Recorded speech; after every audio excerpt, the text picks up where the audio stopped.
السلام علیکم ویورز، کیسے ہیں آپ لوگ؟ امید کرتی ہیں سب خیریت سے ہوں گے، ہیپی ہوں گے اور اپنی اپنی لائفز کو انجوائے کر رہے ہوں گے۔ آپ لوگ یقیناً میری ویڈیو کا انتظار کر رہے ہوں گے۔ کافی عرصے سے میں نے ویڈیو نہیں اپلوڈ کی۔ اس ڈیوریشن میں آپ کی اور میری لائف میں بہت سے اپس اینڈ ڈاؤنز آئے ہوں گے، جیسا کہ پرتگال گورنمنٹ نے اچانک امیگریشن کو بند کر دیا۔ کچھ لوگوں نے سوچا ہوا تھا کہ وہ عید کے بعد آئیں گے اور وہ تیاری میں تھے، تو چلیں کوئی بات نہیں، آپ دل چھوٹا نہ کریں، کبھی نہ کبھی تو امیگریشن کھلے گی ہی۔ اور جو ہے پہلے بھی اس طرح ہو چکا تھا، لیکن بعد میں کھل گئی تھی۔ تب آپ کو ویٹ کرنا پڑے گا جب تک کہ امیگریشن اوپن نہیں ہوتی۔ بہت عرصے سے میں چاہ رہی تھی کہ میں ویڈیوز اپلوڈ کروں اور آپ کو ہر چیز کی اپڈیٹ دیتی رہوں، لیکن کچھ واقعات اور حالات ایسے تھے کہ میں ایسا نہیں کر سکی۔ تو میں نے ویڈیوز جو تھی وہ کیپچر کی ہوئی تھی۔ یہ دیکھیں، جیسے عید کی ویڈیو ہے، یہ میں نے ریکارڈ کی ہوئی تھی، لیکن میں نے نہیں اپلوڈ کی۔ چلیں اب میں نے کر دی۔ اس ویڈیو کلپ میں آپ دیکھیں گے کہ ہم لوگ جا رہے ہیں کہیں، اور جو میرے ہسبینڈ ہیں وہ بہت اداس ہیں۔ تو ایکچولی میں میری مدر کی طبیعت بہت خراب ہے پاکستان میں، تو اس لیے انہوں نے ڈیسائیڈ کیا کہ ہم لوگ جو ہیں مل آئیں ان سے نا۔ تو کچھ ان کو ہارٹ اٹیک ہو گیا تھا، اس کے بعد ان کو اسٹروک آ گیا تھا، ان کا رائٹ سائڈ تھی وہ پیرالائز ہو گئی تھی، تو اسی لیے بچوں کو ویکیشنز بھی سٹارٹ ہو گئی تھی، اس لیے میرے ہسبینڈ نے ڈیسائیڈ کیا کہ میں ان سے ملاؤں بچوں کے ساتھ۔ تو اب ہم لوگ جو ہیں وہ یہاں پہ پاکستان جا رہے ہیں۔ میری مدر کا ادھر پاکستان میں ٹریٹمنٹ چل رہا ہے، تو الحمدللہ وہ کافی حد تک بیٹر ہیں۔ اور جو میری چھوٹی سسٹر ہے وہ امریکہ سے پہلے ہی پاکستان پہنچ گئی ہوئی تھی۔ تو بس آپ دعا کریں کہ اللہ تعالیٰ ان کو صحت و تندرستی والی زندگی عطا کریں، آمین۔ میں اپنے بچوں کے ساتھ 8 سال کے بعد پاکستان جا رہی ہوں۔ بچوں کو بہت زیادہ ایکسائٹمنٹ تھی پاکستان جانے کی۔ بہت خوش ہیں میرے بچے کہ وہ نانوں کے گھر جا رہے ہیں پاکستان ان سے ملنے کے لیے۔ اور انابیہ کی جو تھی وہ فرسٹ فلائٹ تھی، اور وہ کچھ زیادہ ہی ایکسائٹ تھی کہ میں پلین میں بیٹھوں گی اور میں پاکستان جاؤں گی۔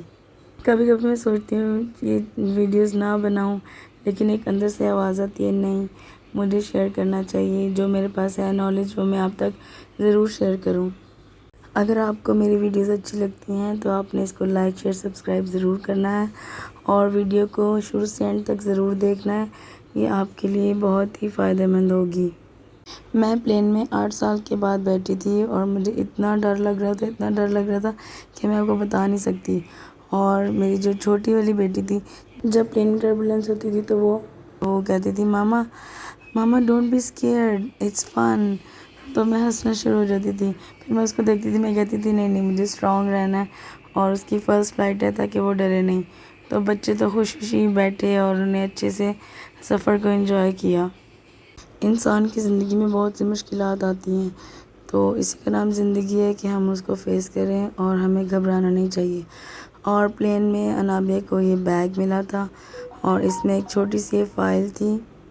بس پھر پورے سفر میں انابیہ جو ہے وہ اسی کے ساتھ انجوائے کرتی رہی، اور اس کو پتہ ہی نہیں چلا کہ کتنی لمبی فلائٹ تھی، اور بہت مزہ آیا۔ اور اس کے بعد ہمیں کھانا ملا، اور یہ میں دکھاتی ہوں، یہ بٹر چکن تھا، اور ساتھ رائس تھے، سیلڈ، اور ساتھ یہ ڈیزرٹ تھا۔ مزے کا تھا، لیکن مجھے سیلڈ اچھا نہیں لگا۔ اور اس کے بعد جو تھی انہوں نے مجھے ٹی دی، حالانکہ میں ٹی نہیں پیتی ہوں، لیکن پتہ نہیں کیوں دل چاہا کہ میں چائے پیوں۔ زیادہ تر لوگ جو پلین میں ہوتے ہیں وہ سب کولڈ ڈرنک اور جوس وغیرہ پریفر کرتے ہیں، تو خیر میں نے چائے لے لی۔ اور ہماری فلائٹ جو تھی وہ وایا ابوظہبی تھی، تو یہاں پہ ہمارا اسٹے تھا۔ تو بچے جو تھے وہ پھر بھی بہت زیادہ انجوائے کر رہے تھے، ان کی کوئی تھکاوٹ نظر نہیں آ رہی، بالکل فریش ہیں، کیونکہ ایک ایکسائٹمنٹ ہوتی ہے کہ ہم لوگ 8 سال کے بعد کہیں جا رہے ہیں۔ اور جو میری بیٹی ہے اس کی فرسٹ ٹائم تھی فلائٹ، تو خیر ہم نے دیکھا بہت خوبصورت ابوظہبی ہے، اس کا جو ایئرپورٹ ہے۔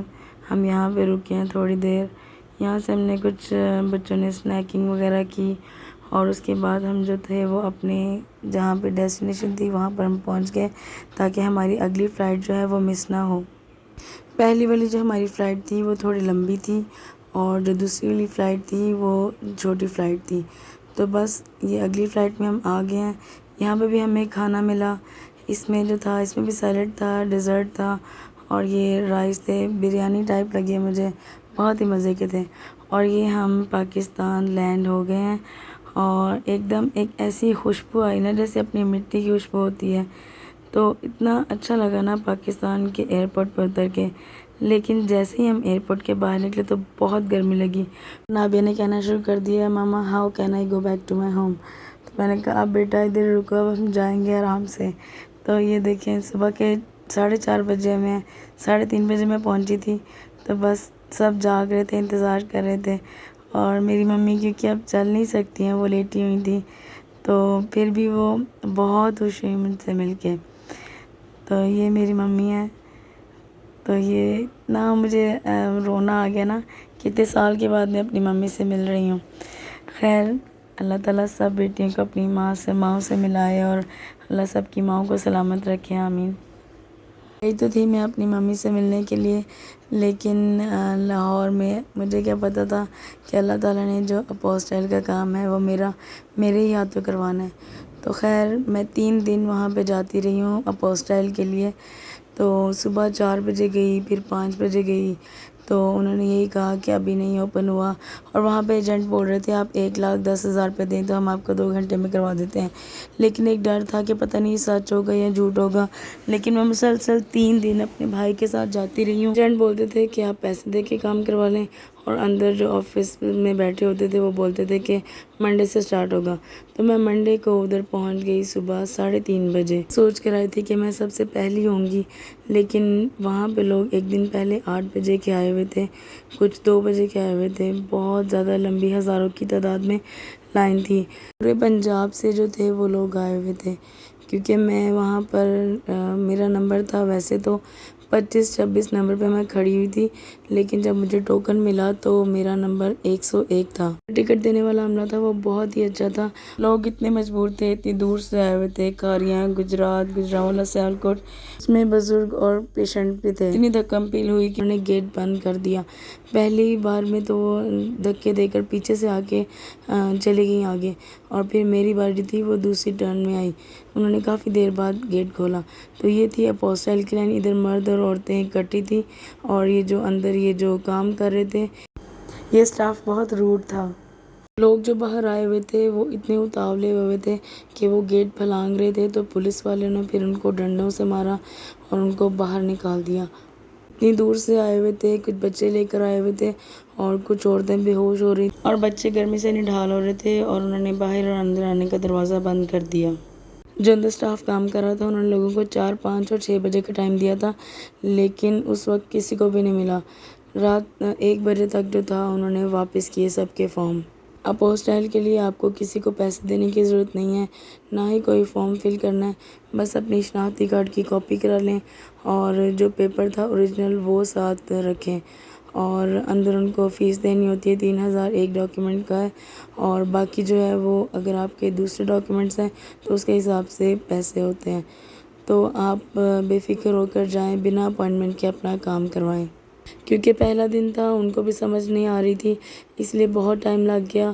اس ہال میں جو تھا پہلے AC لگے ہوئے تھے، اس کے بعد بند ہو گئے۔ لاہور، کراچی، اسلام آباد میں بنا اپائنٹمنٹ کے کام ہو رہا ہے، تو آپ بے فکر ہو کے اپنا کام کرائیں، کسی ایجنٹ کو پیسے دینے کی ضرورت نہیں ہے۔ اور یہ میں بیٹھی ہوئی ہوں، ویٹ کر رہی ہوں، اور یہ تھی وہ جگہ جہاں پہ اپوسٹل کے لیے فارم چیک ہوتے تھے، اور یہاں پہ فیس سبمٹ ہوتی تھی، اور پھر سب لوگ یہاں پر ویٹ کر رہے تھے۔ کوئی پیپر ٹرانسلیٹ کرنے کی ضرورت نہیں ہے، پاور آف اٹرنی والے کا بھی کام ہو رہا تھا، اور 12:30 بجے جب میں باہر نکلی میرا بھائی مجھے لینے کے لیے آیا ہوا تھا، اور یہ لائن اگلے دن کی بھی لگ چکی ہوئی تھی۔ تو یہ تھی میری اپوسٹل کی آپ بیتی۔ اگر آپ کچھ اور پوچھنا چاہتے ہیں تو کمنٹ باکس میں پوچھ سکتے ہیں۔ اپنا ڈھیر سارا خیال رکھیے گا، مجھے دعا میں یاد رکھیے گا، اور اگلی ویڈیو کا انتظار کیجیے گا۔ اللہ حافظ۔